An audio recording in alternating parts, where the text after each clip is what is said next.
بسم الله الرحمن الرحيم. الحمد لله رب العالمين، والصلاة والسلام على المبعوث رحمة للعالمين، وعلى آله الطيبين الطاهرين، وأزواجه أمهات المؤمنين. باسم رابطة طلاب العلم الشرعي الأحرار في سوريا، اتخذ طلاب العلم الشرعي الأحرار قرارا بتشكيل لجنة لرؤية هلال رمضان المبارك.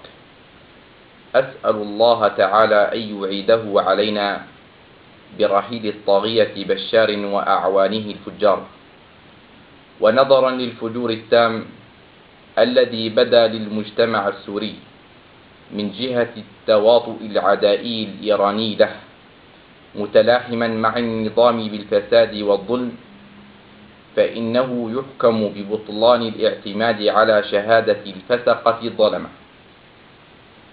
كما لا يصح الاعتماد على شهادة وزيره ومفتيه، حيث سقطت شرعيتهما بسقوط من نصبهما. والله ولي التوفيق. حرر السماع 24/7/2011.